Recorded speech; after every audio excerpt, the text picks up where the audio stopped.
When you think of the word design, the first things that come to mind are probably architecture, interior design, graphic design, or fashion. This is due in large part to Bauhaus, the early 20th century German institution that integrated the schools of art and craft. It's recognized as the birthplace of modern architecture, interior design, graphic design, industrial design, and typography. What many don't know is that their weaving workshop, which was predominantly run by women, was one of their most commercially successful departments at the time. Yet this achievement is often overlooked in Bauhaus history. Why is that?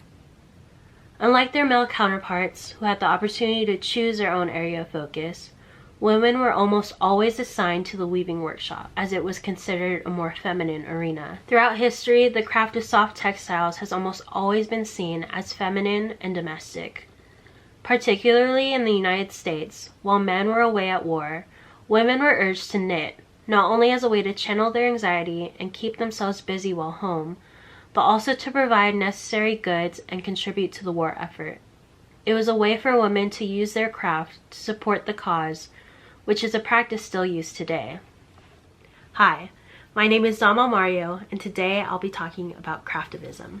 Craftivism is a form of activism that is centered on the practices of craft, which has been traditionally referred to as domestic arts, such as sewing, knitting, crocheting, embroidery, and quilting. It takes what is seen as unassuming and non-threatening and uses it as a platform for resistance and protest, as well as advocacy and solidarity. The term was made popular in 2004 by Betsy Greer, who saw craftivism as a way to create personal, social, and political change stitch by stitch. In activism, you are creating a world that you want to see.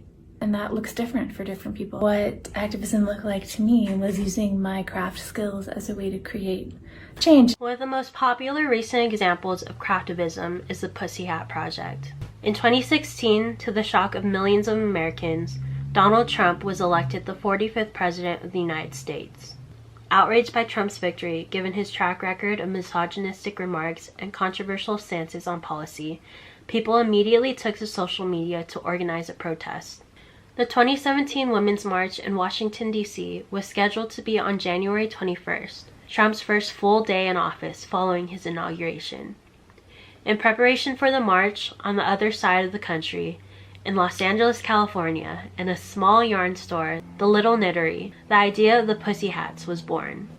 Jana Zweiman, who was recovering from an injury, knew that she would not be able to physically attend the marches, but she still wanted to find a way to be involved.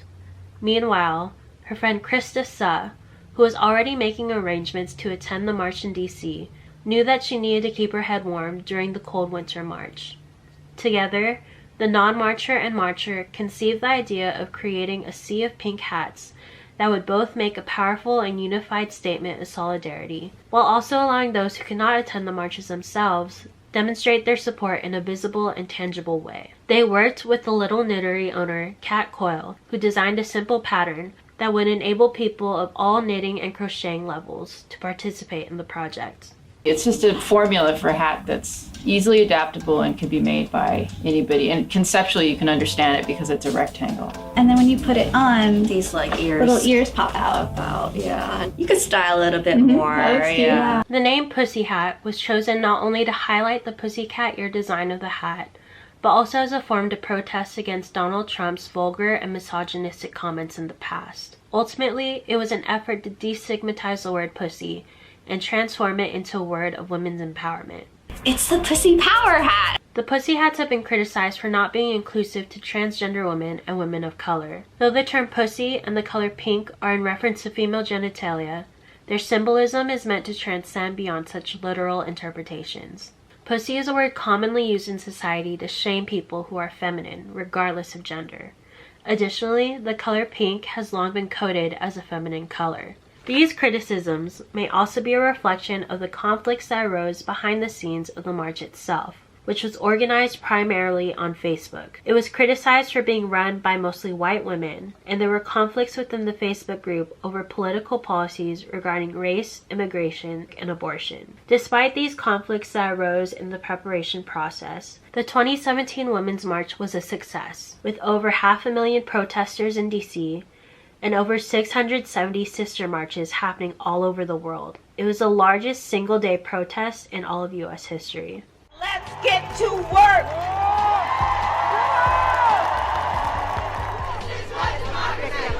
In a show of solidarity, thousands of knitters who were unable to attend the marches donated their handmade creations. Each hat included a special message from the person who made it. This one's from Emily, and she said, "Participating in this project made me feel connected to women all across the country. Thank you for making a stand and marching for women. I wish I could be there with you, but this pussy hat that I knit will have to take my place." The sea of pink pussy hats made a visual statement both at the event and in the media. Since 2017, the pussy hat has become an iconic global symbol of political activism.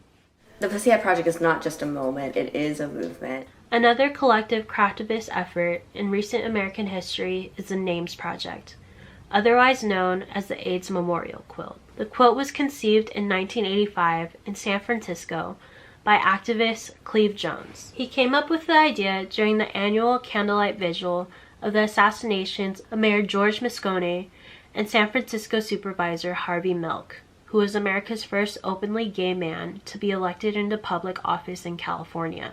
During this time, the death toll from HIV/AIDS related causes was skyrocketing, especially in San Francisco. By the fall of 1985, almost everyone I knew was dead or dying. On one block in my neighborhood, everybody died in the span of 2 years. Ultimately, over 20,000 gay men would die in this neighborhood. At the Memorial March for Moscone and Milk, people took large placards and wrote the names of their loved ones who have also died, and hung them up at City Hall. The visual had reminded Jones of a quilt, and became the inspiration for the Names Project. The quilt was not only a way for the community to process their grief and honor their loved ones, but also as a way to shame the government's complacency and address the social stigmas that prevented many AIDS victims from receiving proper funerals. I remember one day exclaiming in rage to my friend, you know, if this was a meadow with 1,000 corpses rotting in the sun, then people would look at this, they would see it. So each panel is 3 feet by 6 feet, the approximate size of a grave. And that was deliberate. I wanted to show how much land would be covered if all of these bodies were lined up head to toe. Within 2 years, the Names Project collected almost 2,000 individual panels, which were ceremoniously displayed for the first time on the National Mall in Washington, D.C. It's a place that's known for its monuments. They're made out of stone and steel. And we took a monument there that was made of cloth and thread and sewn by ordinary Americans and people from all over this planet who loved someone who died of AIDS and wanted them to be remembered. It was that simple and that amazing. Images of the quilt were featured on the front cover of newspapers all throughout the United States, which gave an impactful visual behind the numbers and statistics circulating during the time. When I did see photographs of the quilt on the mall, that was the first time I went, holy shit, like, that's a big amount of people. The AIDS quilt was beloved by some, but bitterly despised by others. Criticisms came from homophobic conservatives quite predictably, but surprisingly enough, the quilt was also criticized by other HIV activists for commercializing the epidemic through the selling of branded merchandise. Additionally, the quilt was criticized for using the language of textile art, which historically has heteronormative family associations, as opposed to something more reflective of queer culture. Because of this, the quilt was considered to some as too neutral of a stance. Despite these criticisms, the Names Project continued to push forward in the development of the quilt. Not all activism is necessarily loud. Some of it can be quiet. As long as you have a commitment to the cause, you are definitely an activist. A year after the quilt's debut, a panel was delivered to the Names Project Foundation unlike any other submitted before. The last one. Conveying a message of hope, the panel came with a handwritten note saying, "I hope this quilt will find a permanent place and help mark the end of this devastating disease."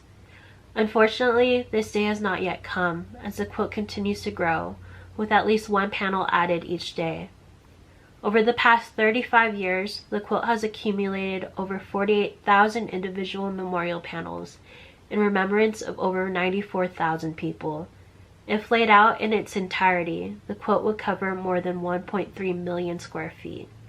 It is the largest piece of community folk art in the entire world. When looking at these two examples of craftivism, it's important to note that these projects were made possible through the collective efforts of the community over time.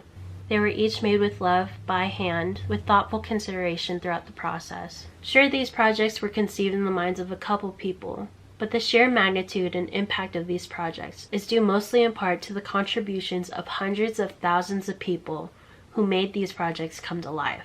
However, a project doesn't have to be at such a grand scale to make an impact. There's a multitude of projects around the world that use art and craft as a platform for social change.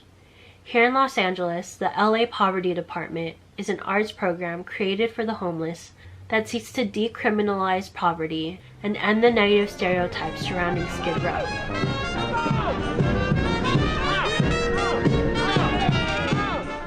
I recently went to visit Seattle, where I was able to see some murals created by Urban Artworks that mentors at-risk community youth. What craftivism demonstrates is that activism comes in all different shapes and forms, and that there isn't one singular way to advocate for a cause. There are so many pre-existing craftivist projects to get involved with, but there's also a capacity to create something new. The present time we live in is definitely still broken, and there's a lot of social and political change that still needs to be made.